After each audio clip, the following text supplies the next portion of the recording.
பிதாசுதன் பரிசுத்தாவியின் பெயராலே ஆமென். நன்றி தகப்பனே, நன்றி இயேசுவே, இந்த நாளுக்காக நன்றி. உங்களுடைய வார்த்தையை கேட்கறதுக்காக நாங்கள் கூடியிருக்கோம்ப்பா.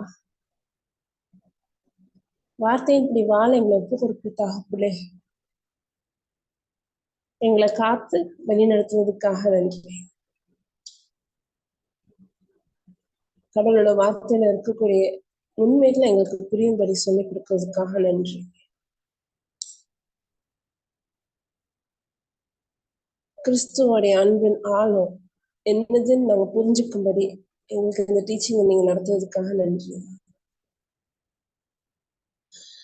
வார்த்தை மனுஷனானார், மறுவுருவானார், மாசில்லா வித்து. கிறிஸ்துவோடைய அன்பு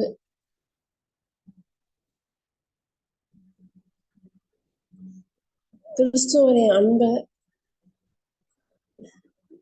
மெஷர் பண்ணவே முடியாது. அவருடைய அன்பை பத்தி நம்மளால வார்த்தைகளால சொல்ல முடியாது, அன்பின் ஆழத்தை பத்தி. ஆனா பல நேரம் இந்த அன்பு புரிஞ்சுக்காம கடவுளே நாங்க கேள்வி கேட்கிறோம், பிரச்சனைகளை சந்திக்கும்போது. ஆவியானவே, இன்னைக்கு நடக்கக்கூடிய செஷனை நீங்க தான் வழி நடத்துவீங்க. கடவுளோட வார்த்தையில இருக்கக்கூடிய அந்த உண்மையை எங்களுக்கு வெளிப்படுத்துறதுக்காக நன்றி. அன்பின் ஆழத்தை புரிஞ்சுக்க அந்த மனப்பக்குவத்தை எங்களுக்கு தந்ததுக்காக நன்றி. ரொம்ப எளிதாக இந்த டீச்சிங்கை நீங்க வழி நடத்துறதுக்காக நன்றி. இந்த டீச்சிங்கை வழி நடத்துறது நீங்க தான். Thank you holy spirit. இயேசு நாமத்தில் ஜெபிக்கிறோம் நல்ல பிதாவே, ஆமென். ஆமென்.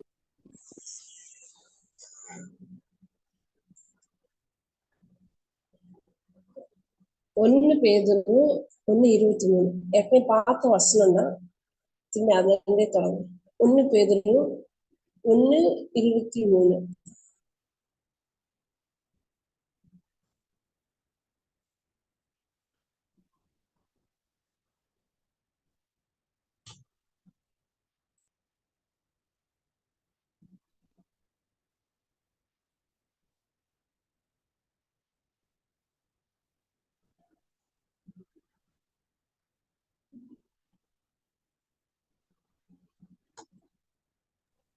Praise Jesus.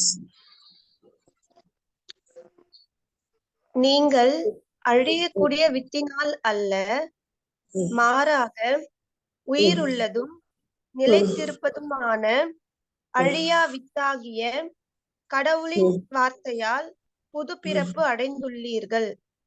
ஓகே, அழியா வித்தாகிய கடவுளின் வார்த்தையால் புது பிறப்பு. கிறிஸ்துவுக்குள் புது சிருஷ்டி, கிறிஸ்துவுக்குள் புது பிறப்பு.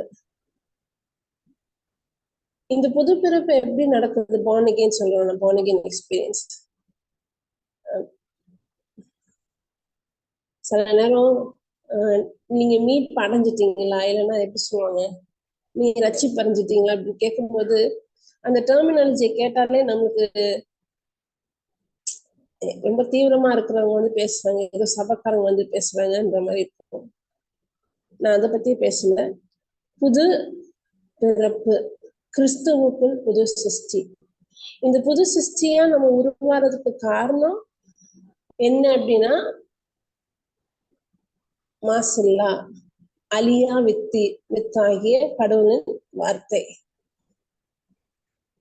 உலகத்துல ஒரு பெரிய அதிசயம் இருக்கு அப்படின்னா, உலக நிறைய அதிசயங்கள் இருக்கலாம். ஆனா உலகத்திலே ஒரு பெரிய அதிசயம் என்ன அப்படின்னா, ஒரு மனுஷன் புது பிறப்பு அடைகிறதுதான் பெரிய அதிசயம். அது வந்து சாதாரண விஷயம் இல்ல. கிறிஸ்துவுக்குள் நான் புது சிருஷ்டி.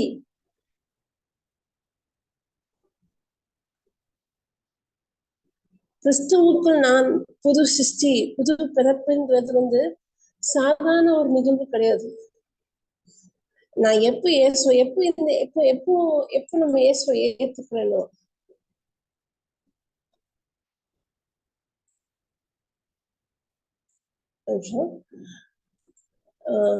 Ephesians chapter 1 verse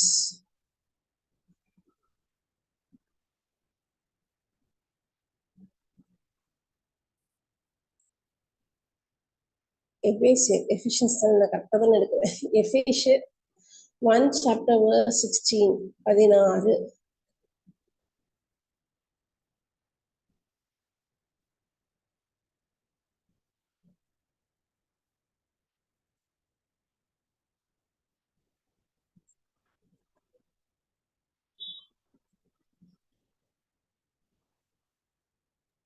நான் இறைவனிடம் வேண்டும் போது உங்களை நினைவு கூர்ந்து உங்களுக்காக நன்றி செலுத்த தவறுவதில்லை. 16 சாரி 16 தான் கைது. 16 தானா 16 தானா? வேண்டும் போது சாரி 13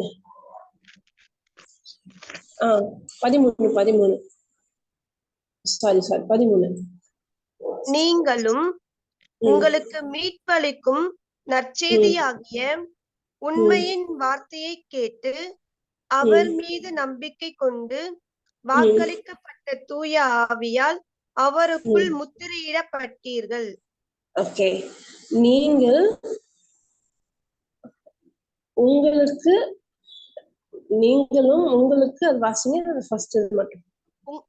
நீங்களும் உங்களுக்கு மீட்பளிக்கும் நற்செய்தியாகிய உண்மையின் வார்த்தையை கேட்டு ஓகே மீட்பு அளிக்கும் நற்செய்தியாகிய, இங்க மீட்புன்ற வார்த்தை பாக்குறோமா?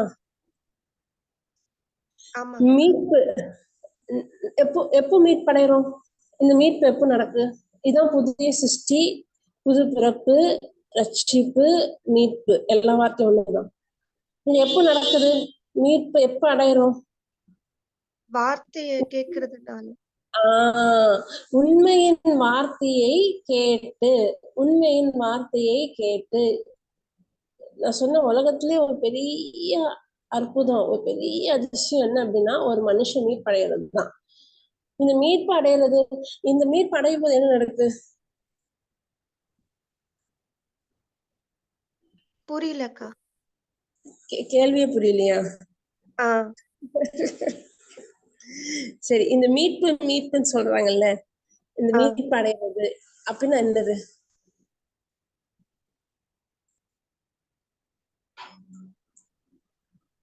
நம்ம இதுக்கு முன்னாடி வேற மாதிரி இருந்திருப்போம். பதில் சொன்னா யோசிக்காம விட்டேன்னு வந்துரும் பதில். எனக்கு கிடைச்ச இதுல இருந்து நான் ஒரு பிரச்சனை மத்தியிலதான் ஆண்டவரை தேட ஆரம்பிச்சேன்க்கா. அப்ப ரொம்ப ஒரு மோசமான சூழ்நிலையில தான் அழைக்கப்பட்டேன். அந்த டைம்ல வார்த்தையை கேட்டு அதுக்கப்புறம் தாங்க அந்த பிரச்சனையில இருந்து மீண்டு வரல. ஆனா அந்த இடத்துல எனக்கு சமாதானத்தை கொடுத்தது வார்த்தை. ஓகே, சரி, நான் சொன்னேன் உலகத்திலயும் பெரிய அதிசயம், இட் இஸ் கிரேட்டஸ்ட் டெஸ்டிமனின்னு கூட சொல்லலாம். ஒரு மனுஷன் மீட்படைகிறது, கிறிஸ்துவுக்குள் புது சிருஷ்டியா இருக்கிறது. மக்களுக்கு கொடுத்துட்டேன், கிறிஸ்துவுக்குள் புது சிருஷ்டியா இருக்குது. இது எப்ப நடக்குது? உண்மையின், அந்த உண்மை என்ன? உண்மையின் வார்த்தையை சரி, இயேசு கிறிஸ்து. முக்கியமா எதை பத்தி கேட்கும்போது? வார்த்தையை கேட்கும்போது எல்லாருமே இயேசு பத்தி கேட்கறாங்க. உலகத்துல இருக்கவங்க எல்லாருமே இயேசு பத்தி தெரிஞ்சுக்கிறாங்க. ஆனா அதுக்காக எல்லாரும் மீட்படைஞ்சிட்டாங்கல்ல? நிறைய பேர் தெரியும்ல, பிற மதத்துல இருக்கிறவங்களுக்கு தெரியும், பிற நாடு தேசங்கள்ல இருக்கிற பிற இனத்துல இருக்கிறவங்க எல்லாருக்குமே இயேசுவை பத்தி தெரியும். எல்லாரும் ஏதோ ஒரு விதத்துல கிறிஸ்துவ பத்தி கேள்விப்பட்டிருக்காங்க. அதுக்காக எல்லாரும் மீட்படைஞ்சிட்டாங்களா? இல்லக்கா, இல்ல. அப்போ உண்மையின் வார்த்தையை கேட்டு அவர் மீது நம்பிக்கை கொண்டு அவர் மீது நம்பிக்கை கொண்டு. சரி, இந்த வசனம் போடுறேன், அப்ப புரிஞ்சிடும். 2 கொரிந்தியர் 5:17, 2 Corinthians 5:17 நான் எடுக்கிறேன்.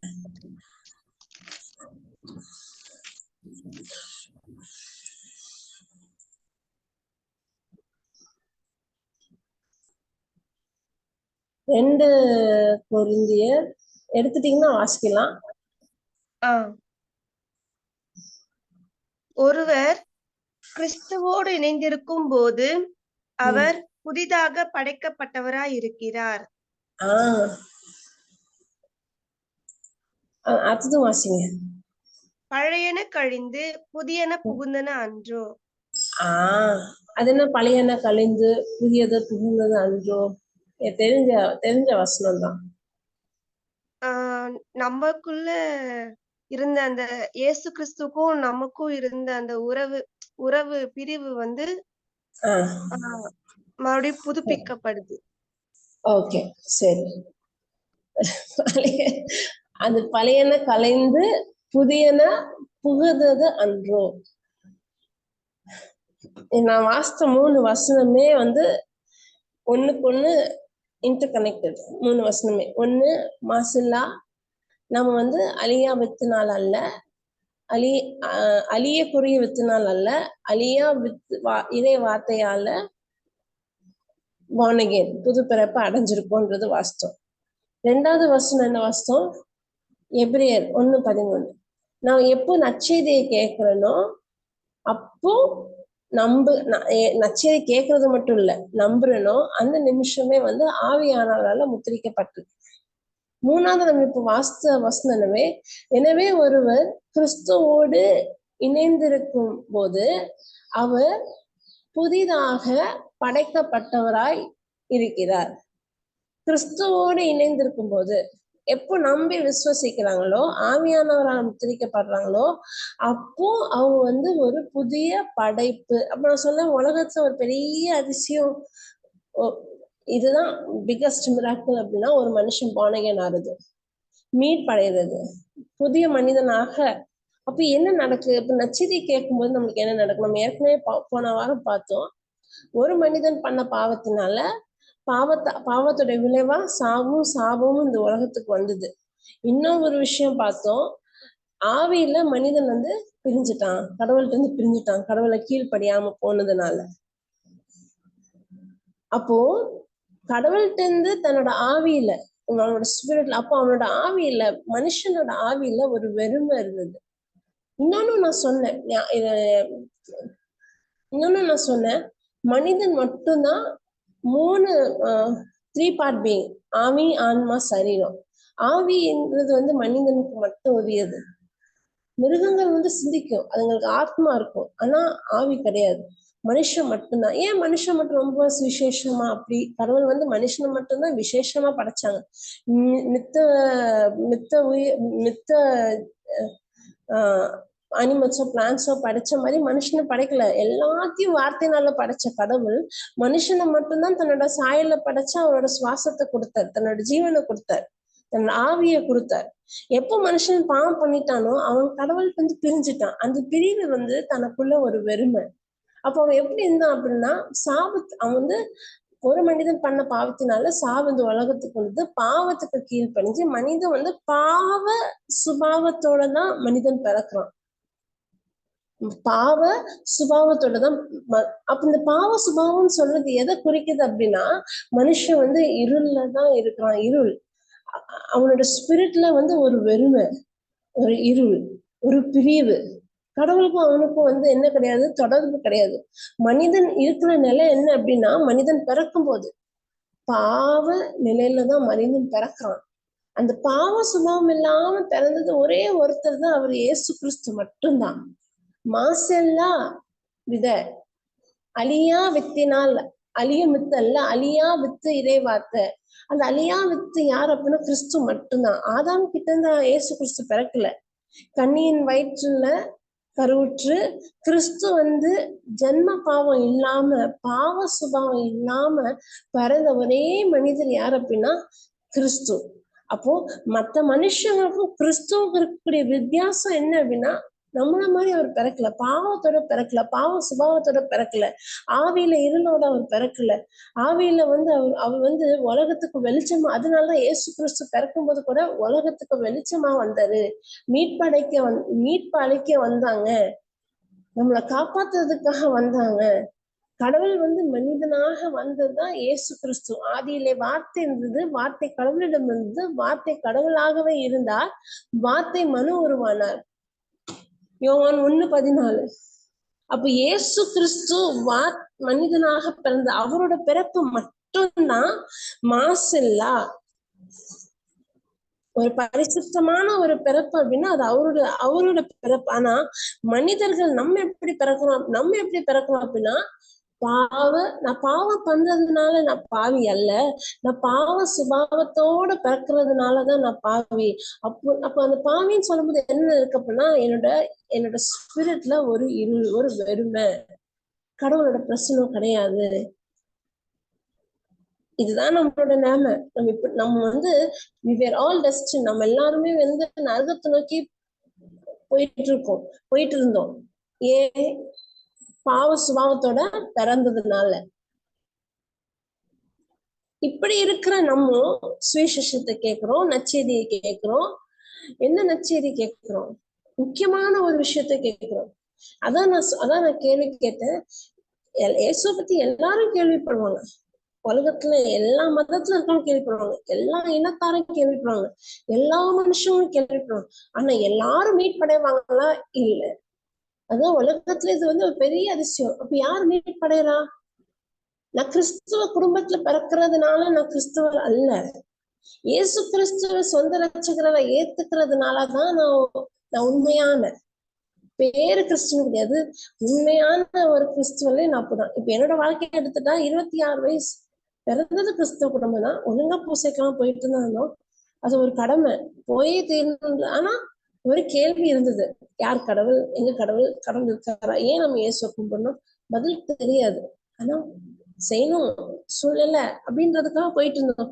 ஒரு தேடல், கடவுள் யாரு எங்க தேடல் இருந்தது. 26வது வயசுலதான் வந்து கடவுளை பத்தி தெரிய வருது, வார்த்தையை பத்தி தெரிய வருது. அப்போதான் எப்போ இயேசுவ நான் கிறிஸ்துவ குடும்பத்துல பிறந்ததுனால அல்ல, நானா எப்போ நற்செய்தியை கேட்கிறேனோ நான் ஒரு முடிவு எடுக்கிறேன். என்ன முடிவு எடுக்கிறேன்? இவன் எனக்காக, என்னோட பாவங்களுக்காக, என்னோட குற்றங்களுக்காக, என்னோட ஸ்தானத்தை அவர் எடுத்து நான் அனுபவிக்க வேண்டிய தண்டனை அவர் எனக்காக ஏற்றுக்கொண்டார். கோதுமை மணி மண்ணில் விழுந்து மடியாவிட்டால் மிகுந்த பலத்தை கொடுக்க முடியாதுன்னு சொன்னது வந்து இயேசு கிறிஸ்து தன்னை பத்தி, தன்னுடைய மரணத்தை பத்தி அவர் பேசும்போது, தான் வந்ததுக்கான நோக்கம் என்னதுன்னு சொல்லும் போது தான், கோதுமை மண்ணில் விழுந்து மடியாவிட்டா மிகுந்த பலத்தை கொடுக்க முடியாது.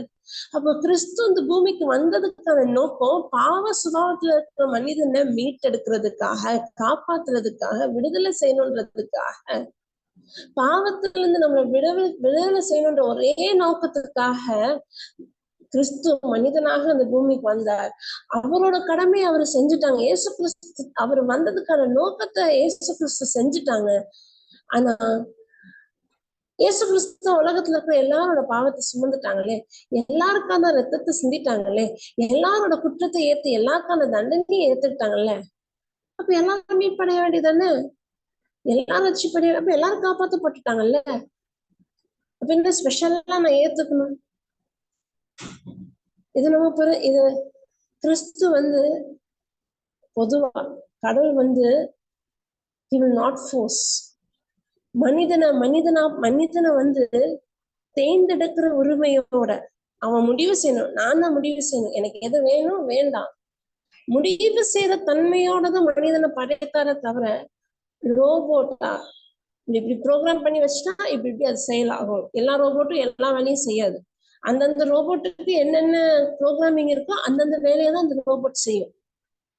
நம்ம ரோபோட்ஸ் கிடையாது, நம்ம ஒரு மனிதன் கிடையாது, இயந்திரம் கிடையாது. இப்படி வேலை செய்ய, இப்படி சுவிட்ச் தட்டினா இது வேலை செய்யணுன்ற அப்படி நம்மளை படைக்கல. கடவுள் நம்மளை வந்து அவரோட சாயல்ல நம்மளை படைச்சிருக்காரு. தேர்ந்தெடுக்கிறது என்னோட உரிமை. தேர்ந்தெடுக்கிற சுபாவத்தோட தான் என்னை படைச்சிருக்காங்க. எனக்கு என்ன வேணுமோ நான் நான் விருப்பப்பட்டா நான் தேர்ந்தெடுத்துக்கலாம். இயேசு கிறிஸ்து வந்து ராஜாவா வந்து நமக்காக உயிரை கொடுக்கல. இயேசு கிறிஸ்து ஆட்டுக்குட்டியானவரா, அந்த ஆட்டுக்குட்டியானவரா வந்தாருக்கு அர்த்தம் என்ன அப்படின்னா, தம்மையே பலியாக ஒப்பு கொடுக்கிற ஒரு பலி பொருளாக வந்ததுதான் ஆட்டுக்குட்டியானவர். கடவுள் வந்து நீதியின் கடவுள், நியாயத்தின் கடவுள். அந்த நியாயமா இருக்கக்கூடிய காட் ஆஃப் ஜஸ்டிஸ், எனக்கு ஜஸ்டிஸ் தான் டக்குனு வரல. ஜஸ்டிஸ் வந்து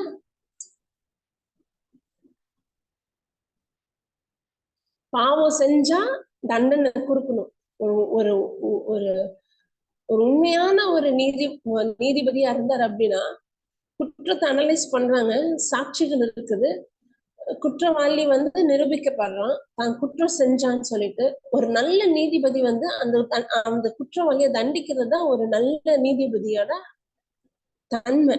ஒரு good judge give proper judgement.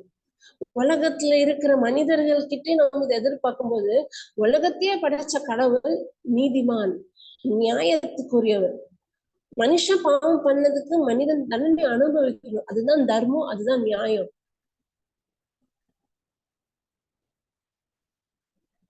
ஆனா அதனாலதான் பழைய ஏற்பாட்டுல பாவ சட்டங்கள் கொடுத்து சட்டங்களை கடைபிடிக்கணும். சட்டங்களை கடைபிடிக்கல, சட்டத்தை மீறினாங்க அப்படின்னா மனிதன் தண்டனைக்குள் ஆகணும். சரி, உனக்கு தண்டனை வேண்டாமா? சும்மா இல்ல, அதுக்கான பரிகாரம். அப்போ உனக்கு விழ வேண்டிய தண்டனை, நீ நம்மளோட தண்டனையை எடுத்து மிருகத்து மேல செலுத்தி, அந்த மிருகம் சாதாரண மிருகம் கிடையாது. ஒரு ஒரு ஒரு விவசாயிக்கு தான் தெரியும் ஒரு மிருகத்தோட மதிப்பெண். அதுவும் மாசில்லா, ஒரு தூய்மையான, ரொம்ப பரிசுத்தமான, எல்லா மிருகங்களை தான் வந்து பலி கொடுப்பாங்க. அவங்களுக்கு அதான் தொழில், அதுதான் வேலை. ஒரு விவசாயியோட அவன் எவ்வளவு ஆடு மாடுலாம் வச்சிருக்கோம், அது அவங்களோட அந்தஸ்து அது குறிக்கும். நீ தண்டனை அனுபவிக்கணும், எனக்கு தண்டனை வேண்டாம்னா அப்ப நீ ஒரு பரிகாரத்தை செலுத்தணும். நீ ஆசையா வளர்க்குறல, நீ வந்து பலி கொடுக்கணும். பழைய ஏற்பாட்டுல தண்டனை தீர்ப்பு இருந்தது, சட்டத்தை கடைபிடிக்கணும், மீறினா அதுக்கான தண்டனையை பெறணும். எனக்கு தண்டனை வேணாம், வேற ஏதாவது வழி இருக்கும், நமக்கு பெனால்டி இருக்குதுன்னா அப்ப நீ அப்போ அதுக்கான ஒரு அபதாரத்தை வந்து சாரி ஒரு பெனால்ட்டியை வந்து நீ பே பண்ணு. ஆசையா வளர்க்குற மிருகத்தை அவன் பலி கொடுக்கணும், சாதாரண விஷயம் இல்லை. அதெல்லாமே நிழலா இருந்தது. வரக்கூடிய நிஜத்துக்கு ஒரு நிழலா இருந்தது, ஒரு முன்னோடியா இருந்தது. ஒரு இது என்ன நடக்குமோ, அப்போ உலகத்துல இருக்கிற எல்லா மனிதனோட பாவத்துக்கும், ஒரு மனிதன் பண்ண பாவத்துக்கு மனிதனோட ரத்தம் சிந்தப்படணும். உலகத்துல இருக்கிற எல்லாரோட பாவத்துக்காகவும், பாவத்தின் கல்வாயாக, பாவத்துக்கு பலி பொருளாக தம்மையே ஒப்பு கொடுத்தாரு இயேசு கிறிஸ்து. அவர் எவ்வளவு பரிசுத்தர் அப்படின்னா, அவரோட ஒரு சொட்டு ரத்தம் போதும் உலகத்தை மீட்டெடுக்குது. அவ்வளவு பரிசுத்தர், கடவுளுடைய மகன். கடவுள் தன்னை தாழ்த்தி மனிதனாக வந்ததுக்கான ஒரே நோக்கம், மனிதனோட குற்றத்தை தன்மேல அவர் சுமந்து அதுக்கான பரிகாரத்தை தம்மே ஒப்பு கொடுக்கறது தான் கிறிஸ்து நமக்காக செஞ்சது. இதுதான் சுவிசேஷம், இதுதான் நற்செய்தி. இயேசுவை பத்தி எல்லாம் கேள்விப்படலாம், இயேசுவை பத்தி எல்லாரும் தெரிஞ்சுக்கலாம். ஆனா எல்லாரும் புது பிறப்பு அடைஞ்சிருக்காங்கல்ல? எல்லாரும் கிறிஸ்துவுக்குள் புது சிருஷ்டியா? இல்ல.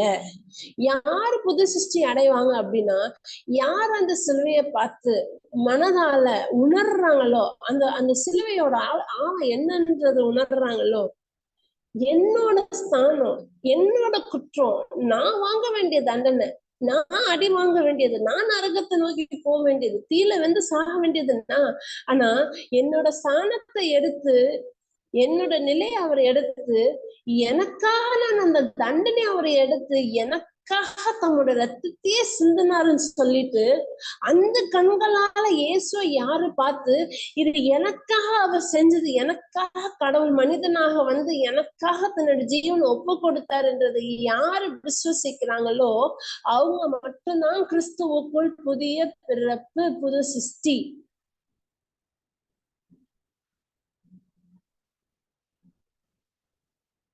எனவே ஒருவர் கிறிஸ்துவோடு இணைந்திருக்கும் போது அவரு புதிதாக படைக்கப்படுவாராய். Okay, Jesus. இந்த வசனத்தை இப்போ வாசிங்க 13 எஃபிஷியன்ஸ் 1:13. எபேசியர் 1:13. நீங்களும் உங்களுக்கு மீட்பளிக்கும் நற்செய்தியாகிய உண்மையின் வார்த்தையை கேட்டு அவர் மீது நம்பிக்கை கொண்டு வாக்களிக்கப்பட்ட தூய ஆவியால் அவருக்குள் முத்திரையிடப்பட்டீர்கள். இப்ப புரியுதா? மீட்பளிக்கும் நற்செய்தியாகிய உண்மையின் வார்த்தையை கேட்டு, இந்த மீட்பளிக்கும் இதை எல்லாரும் கிறிஸ்துவ பத்தி தெரிஞ்சுக்கலாம். ஆனா என்னது அது மீட்பளிக்கும் நற்செய்தி? மீட்பளிக்கும் நற்செய்தி என்ன? அந்த நற்செய்தின்னு அந்த செய்தி என்ன?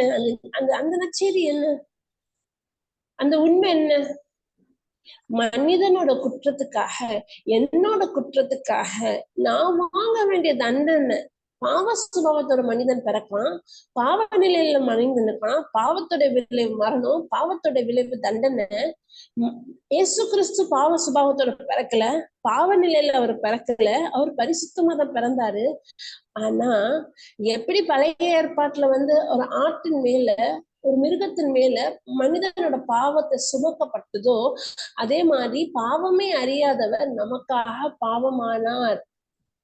நம்மளோட பாவங்களை அவர் சுமந்தார். அவர் பாவம் செய்யல. அவரோட ஸ்பிரிட்ல என்ன கிடையாது? பாவம் இல்ல. அவரோட ஸ்பிரிட் என்ன கிடையாது? இருள் கிடையாது. அவரோட ஸ்பிரிட்ல என்ன கிடையாது? கடவுளுக்கு பிரிவு கிடையாது.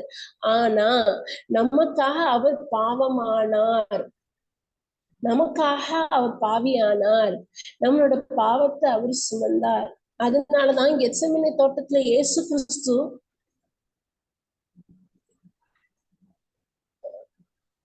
மத்தேயு 26 வரும் நினைக்கிறேன்.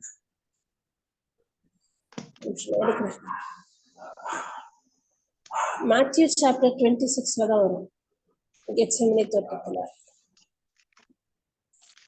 26 somewhere around. ஆமாங்கக்கா, 26 36. 36.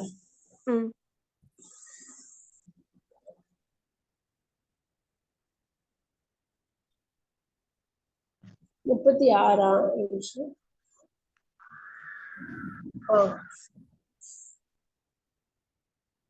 எதுல வாசின்னு சொல்றேன்.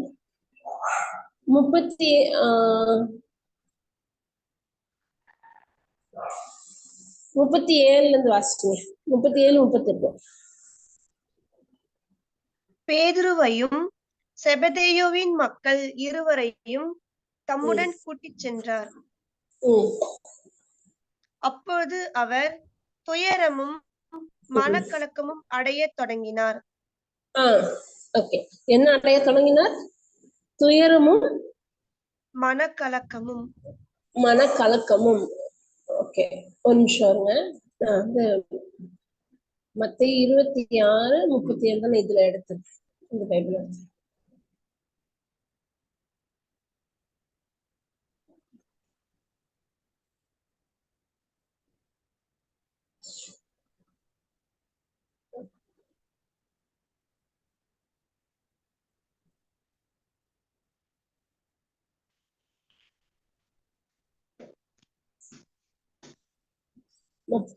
(26, 37) இருந்து நம்ம வாசிக்கிறோம்.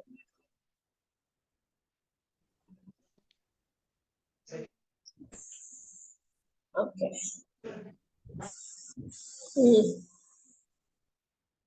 இது 37 வாசிச்சிட்டீங்களா? வாசிங்க. 38. எனது உள்ளம் சாவு வரும் அளவுக்கு ஆழ்துயரம் கொண்டுள்ளது. அது அந்த வார்த்தை தான். என் உள்ளம் சாவு வரும் அளவுக்கு ஆள் கொண்டது. அது என்ன சாவு வரும் அளவுக்கு? இதான் ஹைலைட். சாவு வரும் அளவுக்கு என்ன? அவருக்கு துயரம் கொண்டது. சரி சரி துயரம் கொண்டுள்ளது. சாவல அப்படி எதை பத்தி இயேசு கிறிஸ்து யோசிக்கிறாங்க? எதனால அந்த துயரத்துக்குள்ள போறாங்க? எதனால அந்த அந்த அந்த அந்த கஷ்ட அந்த அந்த ஒரு ஒரு மன அழுத்தத்துக்குள்ள போறாங்க? இப்போ 38, 39 வாசிங்க. இப்போ 38, 39. என் தந்தையே 39 தானக்கா? 38, 39. அவர் எனது உள்ளம் சாவு வரும் அளவுக்கு ஆழ்துயரம் கொண்டுள்ளது. நீங்கள் என்னோடு இங்கே தங்கி விழித்திருங்கள் என்று அவர்களிடம் கூறினார். பிறகு அவர் சற்று அப்பால் சென்று முகம் குப்புற விழுந்து, என் தந்தையே, முடிந்தால் இத்துன்பக் கிண்ணம் என்னை விட்டு அகலட்டும். ஆனாலும் என் விருப்பப்படி அல்ல, உம் விருப்பப்படியே நிகழட்டும் என்று கூறி இறைவனிடம் வேண்டினார்.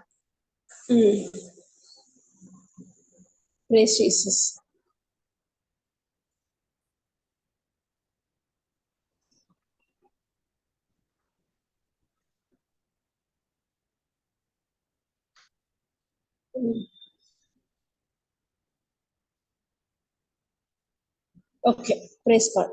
இன்னொன்னு சில இதுல சொல்லி முடிச்சிடுறேன். ஆனா லூக்கா புத்தகத்துல இருக்கும்னு நினைக்கிறேன், அந்த ரத்த சிந்துறது பத்தி. கெத்செமனே தோட்டத்துல லூக்கா அதிகாரத்துல இருக்கு. நான் அப்புறம் பார்த்து சொல்றேன். பிரேசியஸ். இப்போ எனது உள்ளம் சாவு வரும் அளவுக்கு ஆழ்துயரம் கொண்டுள்ளது. இயேசு கிறிஸ்து அவ்வளவு இயேசு கிறிஸ்து வந்து கவலைப்பட்டது வந்து நம்ம இது வரைக்கும் எப்படி நினைச்சிருக்கோம் அப்படின்னா, எவ்வளவு கஷ்டமா இருக்கும் அந்த சிலுவையை நான் சுமக்கிறது, இவ்வளவு வேதனையா இருக்கும் அந்த அடியை நான் வாங்குறது. அதை நினைச்சுதான் அவர் ரொம்ப கவலைப்பட்டிருக்காங்க. ரொம்ப எப்படி அந்த வலியை எப்படி நான் அந்த வலியை வந்து தாங்க போறேன், அப்படிதான் நம்ம அப்படிதான் நம்ம சிந்திச்சுட்டு இருந்திருப்போம். இந்த வசனத்தை நம்ம நிறைய தடவை சிலுவை பாதையை பத்தி கேட்கும்போது, முக்கியமா ஈஸ்டர் டைம்ல இந்த வசனங்கள்லாம் நம்ம கேட்கும்போது நம்ம வந்து கடவுள் வந்து எப்படி நான் இதை வந்து நிறைவேற்ற போறேன், எனது உள்ளம் சாவு வரும் அளவுக்கு ஆத்துயரம் கொண்டுள்ளது வந்து எதை பத்தி இயேசு கிறிஸ்து பேசுறாங்க அப்படின்னா, எந்த நொடி எந்த நிமிஷம் வந்து அவரு சாபமாய் மாறுறாரோ, எந்த நிமிஷம் வந்து தலைமை குருக்கள் வந்து இவரை சாகடிங்கன்னு சொல்லிட்டு சொல்றாங்களோ, அப்பதான் மனுஷனோட மொத்த பாவமும் அவன் மேல சுமக்கப்படுற அந்த நொடி, அந்த நிமிஷம் கிறிஸ்துவுக்குள் என்ன நடக்கும் அப்படின்னா, பாவம் இருக்கிற இடத்துல கடவுளோட பிரசன்னம் இருக்க முடியாது. எந்த நிமிஷம் இயேசு கிறிஸ்து மேல மனிதனோட பாவம் சுமக்கப்படுதோ, அங்க கிறிஸ்து நமக்காக தன்னோட தந்தையிட்டு பிரியிற அந்த பிரிவு, அந்த கடவுள் இல்லாத அப்பா இல்லாத ஒரு நிலை, எனது உள்ளம் சாவு வரும் அளவுக்கு ஆழ்துயரம் கொண்டுள்ளது. எங்கே உங்களை விட்டு நான் சாவுன்றது எது குறிக்குது? பிரிவு. கடவுள்கிட்ட அந்த பிரிவு தான் சாவ குறிக்குது.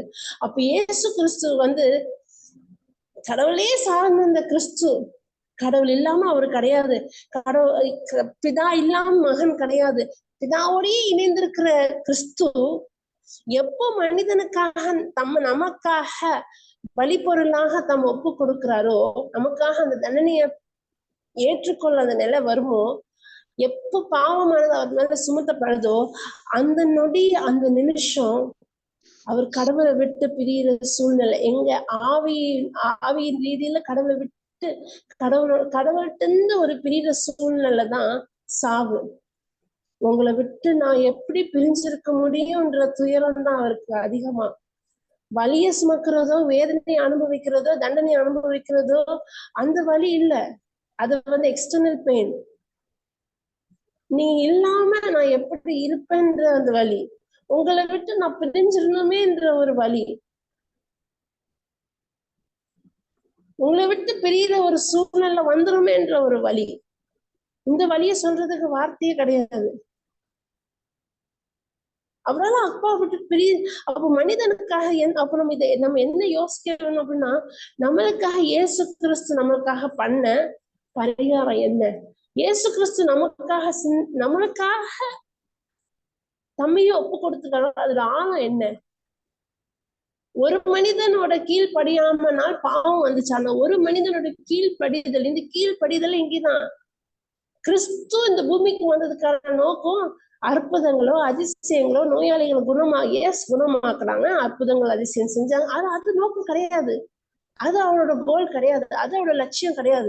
அவர் வந்ததுக்கான நோக்கமே நம்மளோட பாவங்களை அவர் எடுத்து நமக்காக நம்மள பாவத்துல இருந்து மீட்டெடுக்கணும்ன்ற ஒரே குறிக்கோள் தான். நீங்களும் நானும் புது பிறப்படையணும், நீங்களும் நானும் புது சிருஷ்டியா இருக்கணும், நீங்களும் நானும் கடவுளோட பிரசன்னத்துல இருக்கணும், நீங்களும் நானும் பாவம் சாபம் இருளின் அதிகாரத்துல இருந்து விடுதலை பெறணும், நீங்களும் நானும் நிறைவான வாழ்வை அனுபவிக்கணும்ன்ற ஒரே நோக்கத்துக்காக தான் கிறிஸ்து தம்மையே பலியா ஒப்பு கொடுத்தார். அந்த ஆள் துயரம்ன்ற ஒரு வார்த்தை இருக்குதுல்ல, அந்த வார்த்தையை எக்ஸ்பிளைன் பண்ண முடியாது. வார்த்தைகளால் அதை சொல்லி புரிய வைக்க முடியாது. கடவுளோட ஆவியானவர் தான் நமக்கு இதை புரிய வைக்க முடியும். இயேசு கிறிஸ்துவோட ஸ்தானத்துல போனாதான். கொஞ்சம் யோசிச்சு பாருங்க, கிறிஸ்து இல்லாம எந்த ஒரு படைப்பு இல்லை. இதே வார்த்தை இல்லாம வார்த்தை மனிதனானார். John chapter 1 verse 14. அவர் படைச்ச படைப்பே அவரை சித்திரவதை பண்ண போறாங்க. அந்த படைப்புக்காகவே தம்மை ஒப்பு கொடுக்க போறாரு. எந்த அளவுக்கு தாழ்ச்சி, தன்னை தாழ்த்தி நம்மளை உயர்த்தணுன்றதுக்காக தன்னையே தாழ்த்தினவர் தான் இயேசு கிறிஸ்து. நம்ம நினைக்கலாம், என்னோட வலி கடவுளுக்கு புரியாதா, என் வேதனை கடவுளுக்கு தெரியாதா, நான் கடவுள் எனக்காக என்ன செஞ்சாங்கன்றது நம்ம இன்னும் புரிஞ்சுக்காம இருக்கோம். நம்மளுக்கு அது இன்னும் தெரியவே இல்லை. நம்மளுக்காக அவர் எதை இழந்தாருன்றது நமக்கு தெரியவே இல்லை. நம்மளுக்காக எதை மாசில்லா ரத்தம்ன்றது அவ்வளவு பரிசுத்தமான ரத்தம். ஒரு சொட்டு ரத்தம் போதும். ஆனா கடைசி சொட்டு ரத்தம் வரைக்கும் நம்மளுக்காக அவர் சிந்தினார் அப்படின்னா அவரோட ரத்தத்தோட மதிப்பு என்னது நம்மளுக்கு இன்னும் தெரியலன்னு அர்த்தம். எனக்காக என்ன அனுபவிச்சாங்க. நரகன்றது சாதாரண விஷயமா? நித்தியத்துக்கும் வேதனை. அந்த நித்திய வேதனையில இருந்து நம்மளை காப்பாத்துறதுக்காக தானே சாவுக்குரிய பலியாக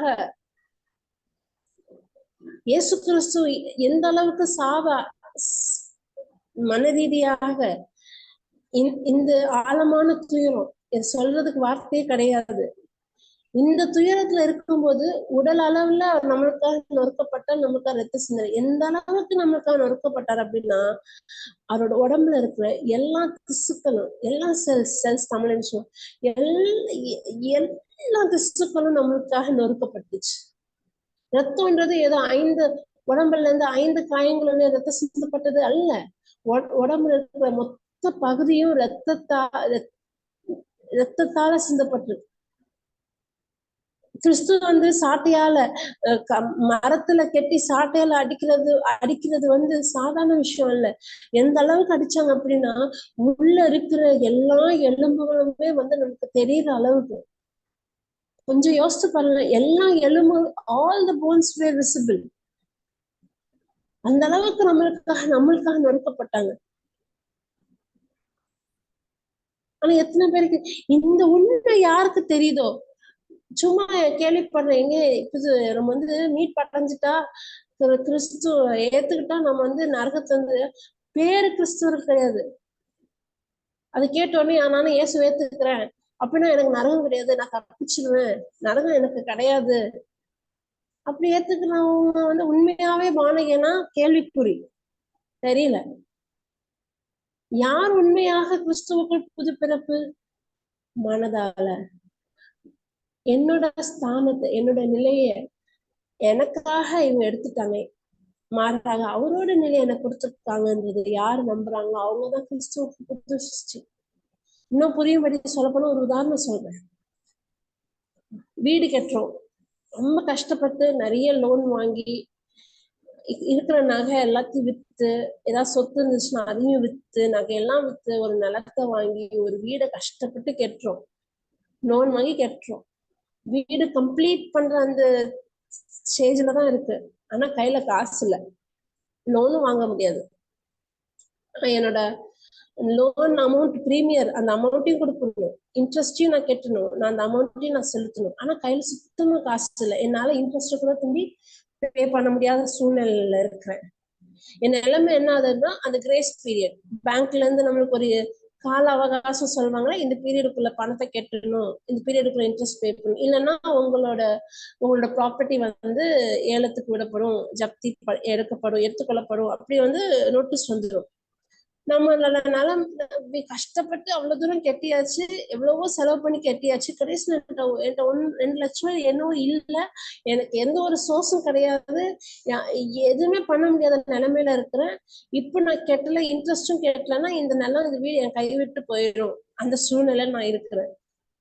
அப்படி நான் இருக்கும்போது எனக்கு வேண்டிய ஒரு நண்பரோ ஒரு உறவினரோ யாரோ ஒருத்தவங்க என்னை பத்தி என் மேல ரொம்ப பிரியமா இருக்கிறவங்க, என் மேல ரொம்ப அக்கறையா இருக்கிறவங்க, நான் என்ன அண்டர்கோ பண்றதுன்னு தெரிஞ்சிட்டு, ஐயோ இந்த 2 லட்சம் தான் அவங்களால அந்த வீட்டை வாங்க முடியுமா, போய் உடனே அந்த பணத்தை கொடுத்து நீ திருப்பி தரணும்னு அவசியம் இல்லை, எப்ப முடிஞ்சோ அப்ப தந்துரு, ஆனா நீ எவ்வளவு கஷ்டப்பட்டு இந்த வீட்டை கட்டிருப்ப, இதுக்கான பணத்தை நான் கொடுக்குறேன்னு சொல்லிட்டு அந்த அந்த கடன் எல்லாத்தையும் எனக்காக அவரே வந்து கடன் எல்லாத்தையும் எனக்காக அந்த கடனையும் செலுத்தி அந்த அந்த அந்த லோன்ல இருந்து எனக்கு ஃப்ரீ பண்ணி எனக்கு அந்த வீடு என் கை கிடைக்கும்படி ஒருத்தவங்க எனக்காக செய்யறாங்க அப்படின்னா, அவங்க கிட்ட என் ரெஸ்பான்ஸ் எப்படி இருக்கும்? நான் அவங்களை எந்த அளவுக்கு மதிப்பேன், மரியாதை செலுத்துவேன்.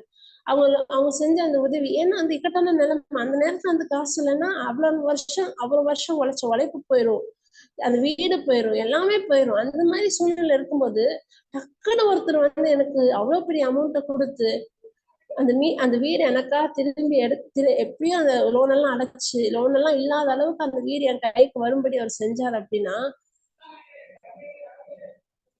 அவர்கிட்ட நான் எப்படி ரெஸ்பாண்ட் பண்ணுவேன்?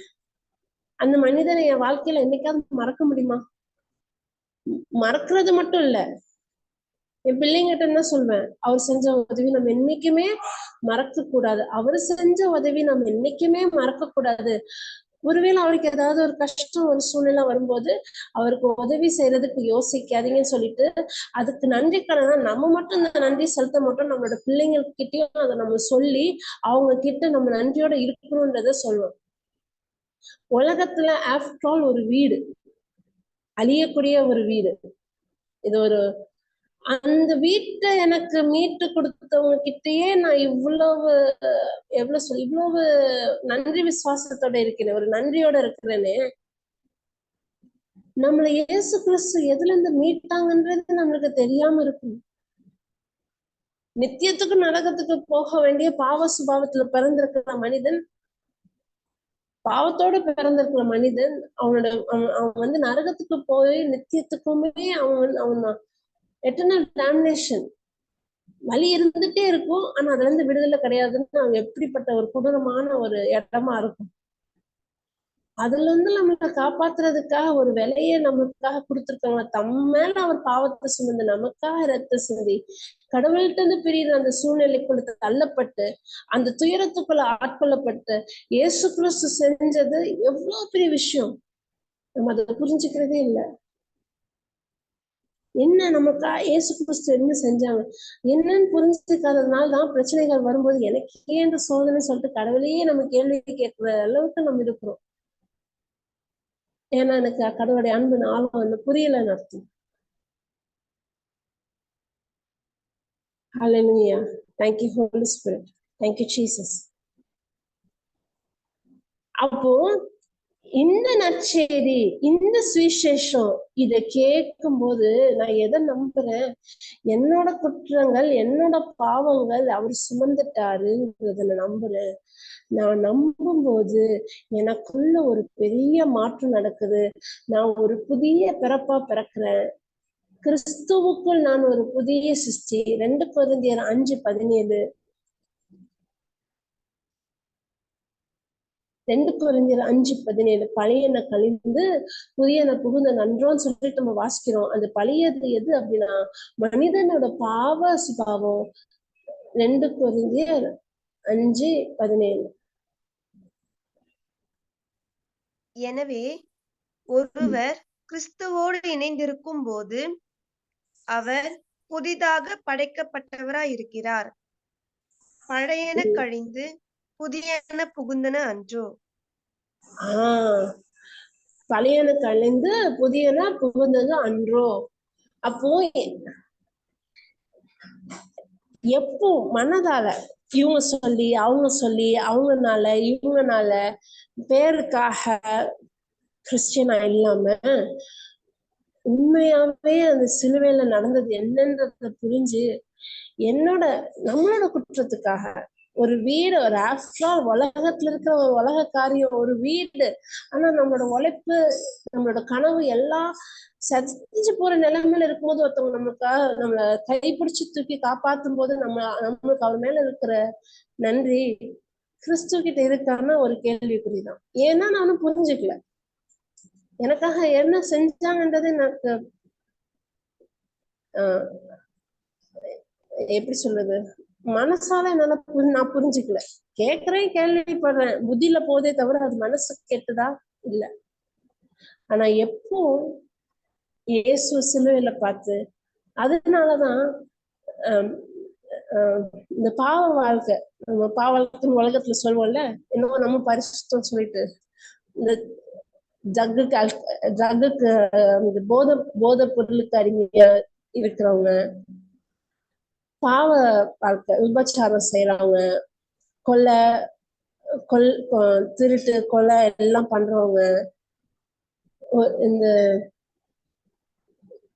இந்த மாதிரி பெரிய பெரிய பாவங்கள் பண்றவங்க, இவங்க இயேசுவை ஏத்துக்கிறது நிறைய ஜெயில் மினிஸ்ட்ரிஸ்ல அது நடக்கும்.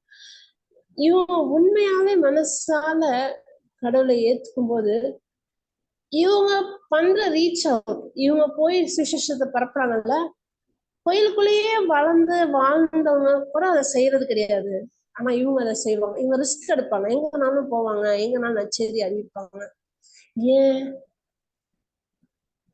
அவனுக்கு தெரியும் அவன் எவ்வளவு பெரிய பாவி, எவ்வளவு பெரிய தண்டனைக்குரியவன், அவன் எல்லாரும் உலக மக்களால ஒதுக்கப்பட்டவன், அவன் பண்ண குற்றம் என்னதுன்னு அந்த அந்த அந்த ஆழம் தெரியும். இதுல இருந்து நான் காப்பாத்திட்டாரா கடவுள், அந்த நன்றி, இதுக்கான தண்டனையை, எனக்கான தண்டனையை அவர் ஏத்துக்கொண்டு எனக்கா ரத்த சிந்தி சொல்லிட்டு எப்போ அவங்க மனம் மாறுறாங்களோ அவங்க போய் நச்செய்தி அறிவிக்கிறது மச் மோர்.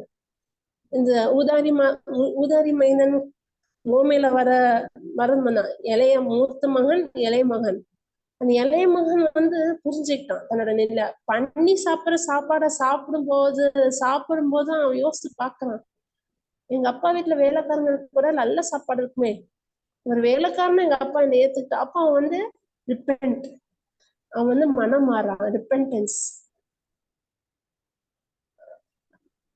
அவன் எதை எதிர்பார்த்துட்டு போறான்? ஒரு வேலைக்காரன்னா அவங்க வீட்டுல இடம் கிடைக்கணும்னு எதிர்பார்த்துட்டு போறான். அங்க போனா அப்பா காத்துட்டு இருக்காங்க எப்போ வருவான்றத. அவன் வந்தோடனே பெரிய விழுந்தே வைக்கிறாங்க. அவங்க யோசிக்கிறான், இதுக்கு நான் தகுதியே இல்லையே, எங்க அப்பாவை ஏமாத்தி எல்லாத்தையும் எடுத்துட்டு போயிட்டேன்னு, என் மேல எங்க அப்பாவுக்கு இவ்வளவு பிரியமா. அப்ப அவனோட நன்றி இதை பார்த்துட்டு இருக்கிற மூத்த மகன் பொறாம, மனக்கசப்பு, தம்பி வந்துட்டான், ஒரு சாவுல மீட்படைஞ்ச மாதிரி வந்துட்டான்ற, இத்தனை வருஷம் இத்தனை காணாம போன தம்பி வந்துட்டான்ற அந்த சந்தோஷம் இல்ல. ஏன்னா மூத்த மகன் அப்பா கூட தான் இருக்கிறான். அந்த அப்பாவுடைய அன்பின் ஆழம் என்னதுன்னு மூத்த மகனுக்கு தெரிஞ்சுக்க முடியல. மூத்த மகன் இன்னும் புரிஞ்சுக்கல. இளைய மகன் ஒரு காலம் வந்தது, ஒரு நேரம் வந்தது, அப்பாவோட அன்பின் ஆழம் நான் வேலைக்காரனா தானே ஏத்துக்கணும்னு போனேன், ஆனா தினமும் எனக்காக காத்துட்டு இருக்காங்களா, அவருடைய அன்பு இவ்வளவு ஆழமானதான்னு சொல்லிட்டு இளைய மகன் புரிஞ்சுக்கிட்டான் அப்பாவுடைய அன்பை. மூத்த மகன் வந்து என்ன சொல்றான், இத்தனை வருஷம் உங்க கூட தானே நான் இருக்கிறேன், எனக்காக ஒரு ஒரு ஆடை வெட்டினீங்களா, எனக்காக ஒரு இது செஞ்சீங்கன்னு சொல்லிட்டு அப்பாவை புரிஞ்சிக்காத, அப்பாவுடைய அன்பை புரிஞ்சிக்காமலே இருக்கிறோம். அதே மாதிரிதான் கோயில்ல நம்ம இருக்கிறோம், அப்பாவுடைய அன்பை புரிஞ்சிக்காமலே இருக்கிறோம்.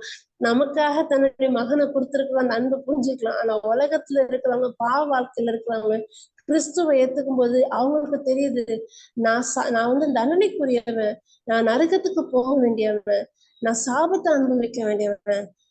ஆனா என்ன என்ன என்னை மன்னிச்சது மட்டும் இல்லாம எனக்கு ஒரு நிறைவான வாழ்க்கையும் கொடுத்துட்டாங்கன்னு சொல்லிட்டு கிறிஸ்துவ கடவுளுடைய அன்பின் ஆழத்தை புரிஞ்சதுனாலதான் தன்னை பத்தி கூட அவங்க வாழ்றது நானல்ல, என்னோட கிறிஸ்து வாழ்கிறான்னு சொல்லிட்டு தன்னோட உயிரை பத்தி கூட யோசிக்காம சுவிசேஷத்துக்காக எந்த இடத்துக்கும் போவேன், எங்க வேணாலும் என்னை சாகடிச்சாலும் சாகடிக்கட்டும், கிறிஸ்துவுக்காக நான் வைராக்கியமா வாழ்வேன்னு சொல்லிட்டு அவங்களோட வாழ்க்கை எப்ப கொடுத்து வாழ்ற அளவுக்கு இருக்காங்க. அதுக்கான காரணம் என்ன அப்படின்னா, தன்னோட நிலை என்னன்னு அவங்களுக்கு தெரிஞ்சது.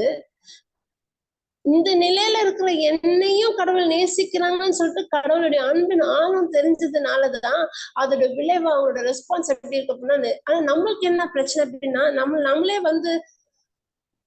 நம்மளே ரொம்ப பரிசுத்தமா நம்ம நினைச்சுக்கிறோம். நான் ஒழுங்கா பூசிக்கு போறேன், ஒழுங்கா நான் தான தர்மம் பண்றேன், என் வேலைகளாம் நான் ஒழுங்கா செய்யறேன், ஆனா நான் என்றதுதான் ஒரு பெரிய அகந்தையில பெரிய பாவமே என்றது நான் சுபாவம் தான், பெருமைதான் பாவத்துக்கான வேறே பெருமைதான்.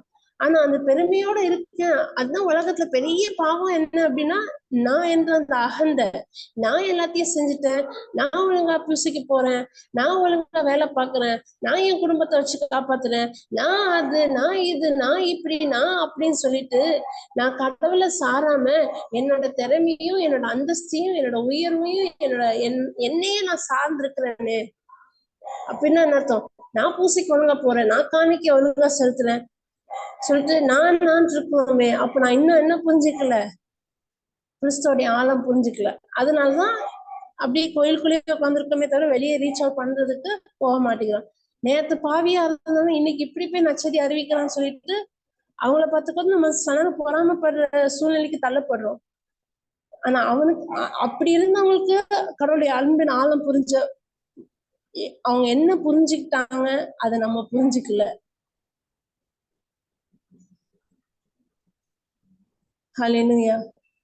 அதனாலதான் கிறிஸ்துவுக்குள் புது சிருஷ்டி, நான் சொன்ன மாதிரி உலகத்துல நடக்கக்கூடிய ஒரு பெரிய சாதாரண நிகழ்வு கிடையாது, ஒரு பெரிய அற்புதம். கிறிஸ்துவுக்குள் நான் புது பிறப்புன்றது, இருளில இருந்த நான் வெளிச்சத்துக்கு வந்திருக்கேன். ஆவியில கடவுளுக்கு இருந்து பிரிஞ்சிருந்தேன், ஒரு வெறுமையோட இருந்தேன், இன்னைக்கு அவரோட இணைந்திருக்கிறேன். எப்படி கிறிஸ்து வல்லமையாக செயல்பட்டாங்களோ அதே கிறிஸ்து ஆவியால் அபிஷேகப்பட்டு நற்செய்தி அறிவிக்கிறதுக்கும், நோயாளிகளை குணமாக்குறதுக்கும், சிறையில இருக்கிறவங்க விடுதலை செய்யறதுக்கும், ஆனா அந்த வல்லமை எனக்குள்ள பொழியப்பட்டிருக்கு. கிறிஸ்துவுக்குள் புதிய சிருஷ்டின்றது ஒரு சாதாரண நிகழ்வு கிடையாது.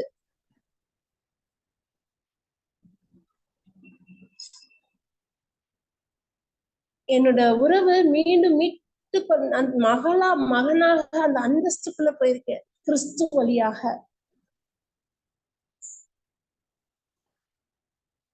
ஹல்லேலூயா. Praise Jesus. புரிஞ்சுதா?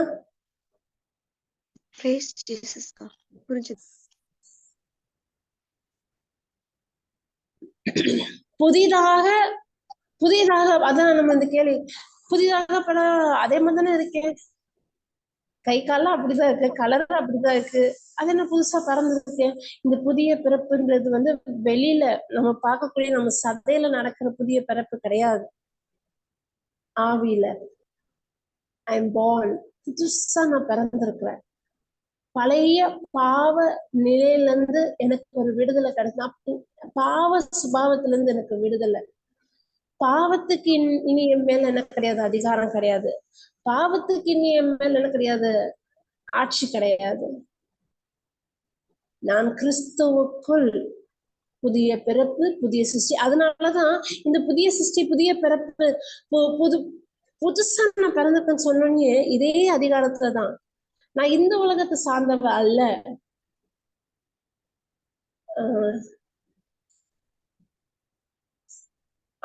20வது வசனத்தை வாசிங்க. 20.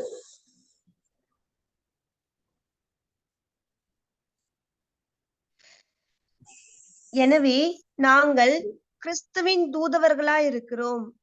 கடவுளே எங்கள் வாயிலாக வேண்டுகோள் விடுக்கிறார். ஆகவே கடவுளோடு ஒப்புரவாகுங்கள் என்று கிறிஸ்துவின் சார்பில் நாங்கள் மன்றாடுகிறோம். நாம் கிறிஸ்து வழியாக இல்ல 19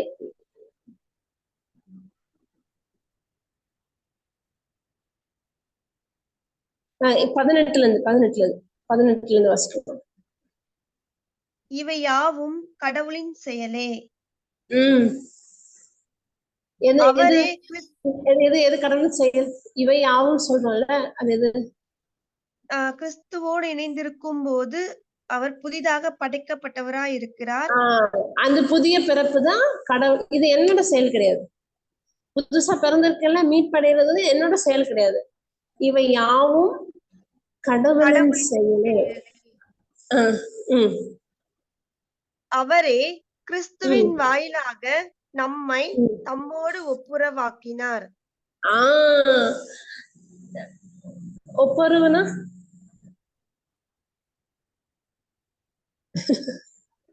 சமாதானம், அப்படிதானே? சமாதானம். பிரிஞ்சிருக்கிறது சேர்த்து வைக்கிற மாதிரி. திரும்பி சேர்ந்தாச்சு. பிரிஞ்சிருக்கிறது திரும்பி சேர்ந்தாச்சு. எங்க பிரிஞ்சிருந்தான் மனுஷன்? தன்னோட ஆவியில பிரிஞ்சுதான், பாவ சுபாவத்தோட பிரிஞ்சுதான். இப்போ நம்மளோட பாவத்தினாலதான், பாவத்துக்கு எப்படி இந்த ஒரு கூண்டுல ஒரு கிளி இருக்குது, கூண்டுக்குள்ள அழைப்பட்டு கிடக்குது. அந்த கூண்டு கதவை திறந்தப்பனே அது சுதந்திரமா பறக்குது. அதே நிலைமைதான் மனிதன் பாவம் என்ற அந்த கூண்டுக்குள்ள இருக்கான், பாவத்துல சிக்கி தவிக்கிறான்.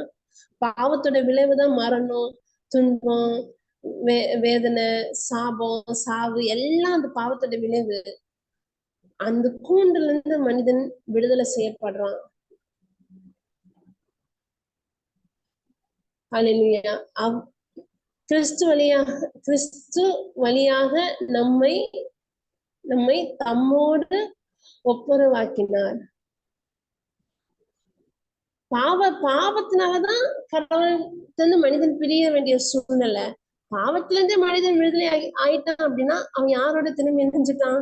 கடவுளோட திரும்பி. இங்க இந்த இணைப்பு எங்க நடக்குது? மனிதனின் ஆவியில, ஸ்பிரிட்ல தான் இந்த இணைப்பு. இருளா இருந்த என்னோட ஆவியில என்ன இருக்கு? வெளிச்சம், கிறிஸ்து. இந்த இணைப்பு நடக்கும் போது என்ன நடக்கு? பரிசுத்த ஆவியா இயேசு கிறிஸ்து எப்படி வல்லமையாக இந்த உலகத்துல செயல் புரிஞ்சாங்க, எப்படி நோயாளிகளை குணமாக்குறாங்க?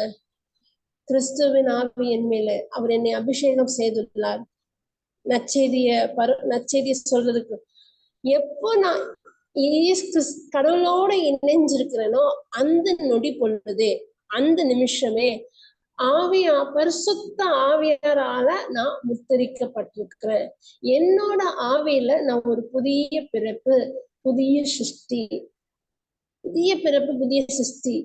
அப்படியே கிறிஸ்துவின் சுபாவத்தோட நான் புது பிறப்பு அடைஞ்சிருக்கிறேன். இதுதான் என்னது? ஒப்புரவு ஆக்கினார். மீண்டும் அவரோட இணைந்துட்டோம். வாசிங்க. அதே வசனம் வாசிக்கவாக்கா? ஆமா, அவரோட கிறிஸ்து. அதுல இருந்து வாசிங்க. இங்க இருந்து அதுல இருந்து வாசிங்க. அவரே கிறிஸ்துவின் வாயிலாக நம்மை தம்மோடு ஒப்புரவாக்கினார்.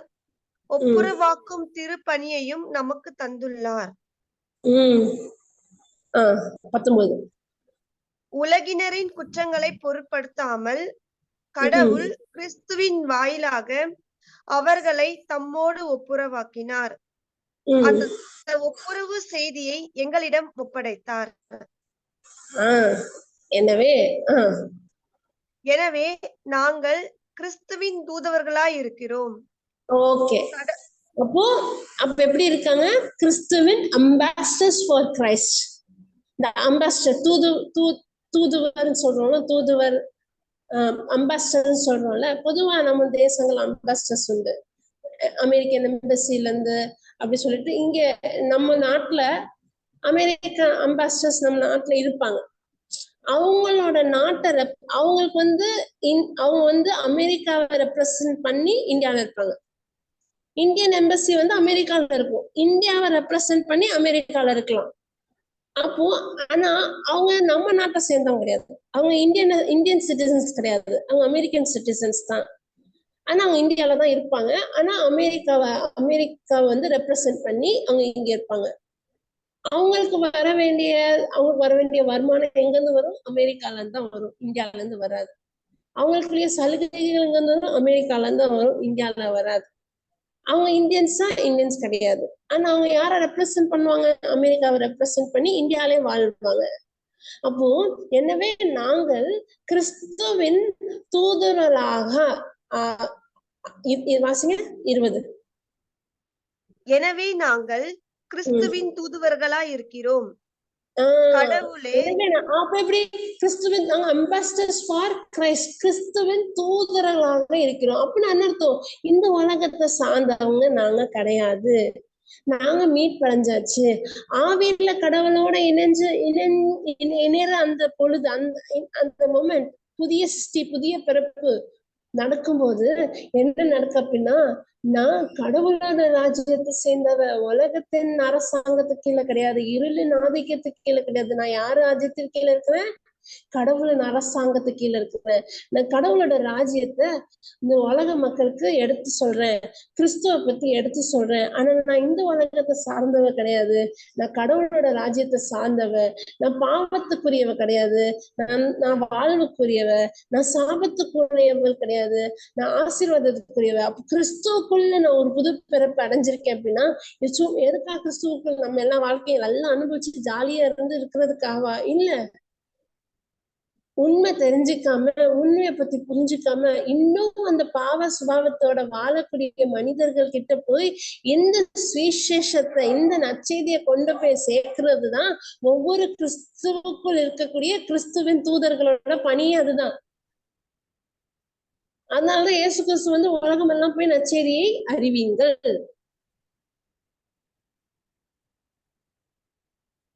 அல்லேலூயா. வாஸ்து முடிங்க அப்படியே. Price Jesus. கடவுளே எங்கள் வாயிலாக வேண்டுகோள் விடுக்கிறார்.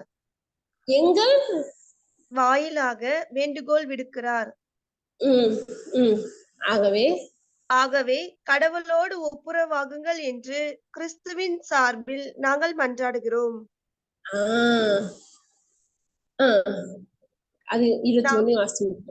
நாம் கிறிஸ்து வழியாக தமக்கு ஏற்புடையவராகுமாறு கடவுள் பாவம் அறியாத அவரை பாவநிலை ஏற்க செய்தார். புரிஞ்சுதா? பாவம் அறியாத அவரை பாவ நிலையை ஏற்க செய்தார். இதுதான் நற்செய்தி, இதுதான் சுவிசேஷம். இந்த சுவிசேஷத்தை, இந்த நற்செய்திய நான் மட்டும் கிறிஸ்துவின் ராஜ்யத்தை சேர்ந்தா போதுமா? நான் மட்டும் கிறிஸ்துவின் தூதராய் இருந்தா போதுமா? எனக்கு உண்மை தெரிஞ்சதுனால நான் விடுதலை ஆயிட்டேன். ஆனா இந்த உண்மை தெரியாம இருக்கிறவங்க கிட்ட போய் இந்த உண்மையை எடுத்து சொல்லணும்ல. என்னது அந்த உண்மை? எனக்காக அவர் பாவமானார், எனக்காக அவர் என்னோட நிலையை அவர் எடுத்து அவரோட நிலையை எனக்கு கொடுத்திருக்காரு. மகள் என்ற அந்தஸ்தை கொடுத்திருக்காங்க. கிறிஸ்துவுக்குள் புதிய சிருஷ்டி, புதிய பிறப்பு. இந்த நற்செய்தியை அறிவிக்க வேண்டியதுதான் ஒவ்வொரு கிறிஸ்துவர்களுக்கு இருக்கக்கூடிய கடமை.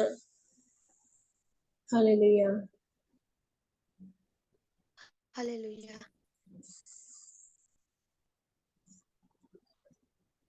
இந்த நற்செய்தி கிறிஸ்துவுக்குள் புதிய பிறப்பு அடைஞ்சதுனாலதான் கிறிஸ்து வழியாக அவரோட நாமத்தை நம்ம உபயோகப்படுத்தி அற்புதமும் அதிசயமும் நம்மளால செயல்பட, நம்மளால எக்ஸ்பெரிமெண்ட் பண்ண முடியுது, நம்மளால அதை உணர முடியுது. கடவுளோட பிரசனத்தை யாராவது உடம்பு சரியில்லை, ஹாஸ்பிட்டல் அட்மிட் ஆயிட்டாங்கன்னா உடனே போய் சந்திச்சு நான் சுவிசேஷத்தை, அவங்க நற்செய்தி அவங்க கிட்ட புரிய வச்சு இயேசுவின் நாமத்துல அந்த நோய்களை விரட்டும்ல. அப்போ ஒரு அற்புதத்தை அவங்க பெறுறாங்கல்ல. இது என்னோட செயலா? இது என்னோட தன்மையா? எனக்கும் அதுக்கு சம்பந்தமே இல்லை. எனக்குள்ள இருக்கிற கிறிஸ்து. இது ஹீலிங் நம்மளால பண்ண முடியுது அப்படின்னா இது நம்மனால கிடையாது, கிறிஸ்து எனக்குள்ள இருக்கிறதுனால, நான் கடவுளோட ராஜ்யத்தை சேர்ந்ததுனால, அவர் ஆட்சிக்குள்ள நான் உட்பட்டிருக்கிறதுனால, அந்த மகன் அந்தஸ்தை நான் பெற்றதுனால, அவரோட நாமத்துல இருக்கிற வல்லமையால, இதுல எனக்கு நான் பெருமை பாராட்டுற மாதிரி எதுவுமே இல்லை. நான் ரொம்ப நல்லவன், நான் ரொம்ப பூசைக்கு நாளெல்லாம் ஒழுங்கா கோயிலுக்கு போயிடுறேன், நான் ஒழுங்கா தான தர்மம் பண்றேன், நான் ஏழைங்களுக்கு உதவுறேன், அதெல்லாம் கிடையவே கிடையாது. நான் என்றதே கிடையாது. அல்லேலூயா. நம்ம புது பேரை படைஞ்சிருக்கிறது உலகத்துல நடக்கக்கூடிய ஒரு பெரிய அதிசயத்துல இதான் அதிசயத்துல பெரிய அதிசயம் இதுதான். அது அடைஞ்சதுக்கான காரணம் என்ன? நான் மட்டும் எந்த உண்மையான கிறிஸ்டியன் நான் வாழ்ந்தா போதும், என் பிள்ளைங்க நல்லா இருந்தா போதும், நான் பேசுறது உண்மையான கிறிஸ்டியனை பத்தி போதும் இருக்க மாட்டாங்க. தன்னோட உயிரை பத்தி கூட யோசிக்க மாட்டாங்க. நான் இதோட முடிச்சிடுறேன். ஒரு இன்டர்வியூ ஒன்று பார்த்தேன், முடிஞ்ச அந்த வீடியோ லிங்க் நான் ஷேர் பண்றேன். பெரிய வீடியோ தான். 2 ஈரான்ல இருக்கக்கூடிய 2 பெண்கள், அந்த ஒருத்தவங்க அந்த சாட்சி சொல்றாங்க. முஸ்லிம் ஃபேமிலியில பிறந்தவங்க, இயேசுவை ஏத்துக்குவாங்க, மனசால ஏத்துக்குவாங்க, கடவுள் காலம் வாழ்ப்பாங்க. அந்த மாதிரி நாட்டுல மச்சதியே பேச முடியாது. அந்த மாதிரி ஒரு நாட்டுல அண்டர் கிரவுண்ட் சர்ச்சஸ் வச்சு அவங்க எல்லா முஸ்லிம்ஸுக்கும் போய் அந்த சுவிசேஷத்தை சொல்ல ஆரம்பிச்சிருவாங்க. அந்த சிஸ்டர்ஸ் 2 பேர் பைபிளை கொடுக்கறது, ப்ரேயர் பண்றது. இது தெரிய வருது, அவங்கள தூக்கி சிறையில போடுவாங்க. கொடுமை, பயங்கரமான வேதனை. ஒரே ஒரு உதாரணம் சொல்றேன். ஒரு இருட்டு அறையில அவங்கள போட்டுருவாங்க. போட்டு ஒரு சாக்கு துணியில நினைக்கிறேன், அங்க ஒபிஷியல்ஸ் ஒர்க் பண்ணக்கூடிய அந்த அதிகாரிகள் அவங்க சாக்கு துணியில யூரின் போய் அந்த துணியை தூக்கி அவங்க இருக்கிற அந்த ரூம்ல போட்டுருவாங்க. அது போத்தி படுக்கணும், பயங்கர குளிரா இருக்கும். வாயால சொல்ல முடியாத அளவுக்கு கொடுமைகள், நச்சரிய. அப்போ அவங்க அவங்களோட சாட்சியை சொல்லிட்டே வருவாங்க. எப்படி அந்த அந்த அந்த அந்த அப்படி அந்த சிறையில இருக்கிறவங்களுக்கு கண்டிப்பாக மரண தண்டனை தான். அவங்க மரண தண்டனை தான் கொடுக்கணும். ஆனா எப்படி கடவுள் ரொம்ப எப்படி அவங்க அந்த தண்டனையில இருந்து வெளியே விடுதலை செய்யப்படுவாங்க, திரும்பி அமெரிக்கா தேசத்துக்குள்ள போயிடுவாங்க. அது ஒரு ரொம்ப ஆச்சரியமா இருக்கும், ரொம்ப அதிசயமா இருக்கும். அவங்க சாட்சி சொல்லும்போது நான் அப்படியே பைபிள் தான் எனக்கு அந்த பவுலும் பேதுரும் எப்படி சிறையில எந்த அளவுக்கு சித்திரவதைக்குள்ள போனாங்க அந்த யோசனை வந்துச்சு. இது ஏதோ 2000 வருஷத்துக்கு முன்னாடி நடந்த நிகழ்வு கிடையாது. இன்னைக்கு கிறிஸ்துவுக்காக வைராக்கியமா இந்த அன்பை புரிஞ்சுக்கிட்டவங்க தன்னை பத்தி கூட யோசிக்க மாட்டாங்க. தனக்கு நடக்கக்கூடிய அந்த கொடுமையை பத்தி கூட அவங்க யோசிக்கிறது இல்லை. அவங்களோட உயிரை அவங்க பெருசா மதிக்கிறது கிடையாது. அவங்களுக்கு நடக்கக்கூடிய அந்த கொடுமைகள் அவங்களுக்கு சிந்தனை, ஏன் எனக்கு இந்த சோதனை, ஏன் எனக்கு இந்த கொடுமை, அந்த கேள்வி அவங்க கேட்கறதும் கிடையாது. அந்த ஜெயிலுக்குள்ள போய் உட்காந்துட்டு அங்கேயும் அவங்க மினிஸ்ட்ரி பண்ண ஆரம்பிச்சிருவாங்க. ரொம்ப சீக்கிரம் சைலண்ட் மினிஸ்ட்ரி. ஜெயில இருந்து நிறைய பெண் கைதிகள் தானே, பெண் எல்லாருமே மனம் மாற ஆரம்பிச்சுட்டாங்க. இவங்க போய் 2 நாள், இவங்க போன அந்த ஒரு வாரத்துல. ஆனா அந்த ஜெயில நடந்த கொடுமைகள் நிறைய கொடுமை, நிர்வாணமா நிக்க விட்டு பாக்குறது, ரொம்ப சொல்லவே முடியாத கொடுமைகளுக்குள்ள அனுபவிச்சு. ஆனா அவ்வளவு கொடுமைக்குள்ள போகும்போது கூட அவங்க கேள்வி கேட்கல, கடவுளை சார்ந்து இருந்தாங்க, கடவுளை துதிச்சாங்க. ரொம்ப அதிசயமா அவங்க வெளியே அவங்க விடுதலை செய்யப்பட்டாங்க, அவங்க உயிர் காப்பாற்றப்பட்டது கடவுள் தான், முழுக்க கடவுள் தான். அவங்க அதை எக்ஸ்பிளைன் பண்ணுவாங்க. நாங்க வெளியே வர்றதுக்கான வாய்ப்பே கிடையாது. ப்ரெஷர் ஃப்ரம் த வேர்ல்டு, உலக ரீதியாக ப்ரெஷர் அந்த கவர்மெண்ட் மேல, அவங்க உடனே விடுதலை செய்யணும்னு சொல்லிட்டு அந்த மாதிரி they were supernaturally set free. எப்படி இப்படி வாழ்றாங்க, எப்படி இப்படி வைராகியமா வாழ்றாங்க, இவ்வளவு வேதனைக்குள்ள போய் எப்படி இப்படி வாழ்றாங்க அப்படின்னா தன்னை பத்தி அவங்க யோசிக்கிறதே இல்லை. வாழ்வது நான் இல்லைன்னு கிறிஸ்து வாழ்கிறார். அப்படி பார்க்கும்போது சில நேரம் தோணும், நம்ம என்ன செஞ்சுட்டோம் அப்படின்றது எனக்கு தோணும். ஏன்னா அவங்க என்ன நினைச்சுவாங்க, இன்னும் என்ன நினைச்சுவாங்களே இருக்குமே தவிர, நான் கடவுளுடைய அன்பை வெளிப்படுத்துறோமா, படுத்துறேன்னா, அவருக்காக வாழ்றேனா, இல்ல கடவுளை எனக்கு என்னோட தேவைகளுக்காக நான் தேடிட்டு இருக்கிறேனா, எனக்கு நடக்கணுன்றதுக்காகவே நான் தேடுறேனா? Question mark. Praise Jesus. நன்றி தகப்பனே, நன்றி இயேசுவே. கிறிஸ்துவுக்குள் புதிய சிருஷ்டி, உலகத்துல மிகப்பெரிய அதிசயம். என்னோட ஆவியில ஒரு புதிய பிறப்பு, புதிய சிருஷ்டி, மீண்டும் கடவுளோட இணைஞ்சிருக்கிறேன். இந்த ராஜ்யத்தை சேர்ந்தவல்ல, கிறிஸ்துவின் ராஜ்யத்தை சார்ந்தவள், கிறிஸ்துவ வெளிப்படுத்துறவளாக, அம்பாசிடர்ஸ் ஃபார் கிரைஸ்டாக இந்த உலகத்துல வாழணும்ன்றதுதான் ஒவ்வொரு கிறிஸ்துவனுக்கும் இருக்கக்கூடிய கடமை. அந்த கடமையை செய்யறதுக்காக எங்களை ஒப்பு கொடுக்கிறோம் தகப்பனே. நாங்க சுயநலமா இருந்ததுக்காக எங்களை மன்னிச்சிருங்க. சுயநலமா அவங்களை தேடினதுக்காக மன்னிச்சிருங்க. எங்களோட தேவைகளை பூர்த்தி செய்யணும், அதுக்காக அந்த நோக்கத்தோடய நாங்க வேத வசனங்களை படிச்சோம். அதுக்காக எங்களை மன்னிச்சிருங்க தகப்பனே. இந்த சுயத்தை சாகரிச்சு உங்களுக்காக வாழணும்ன்றதுக்காக எங்களை ஒப்பு கொடுப்போம்.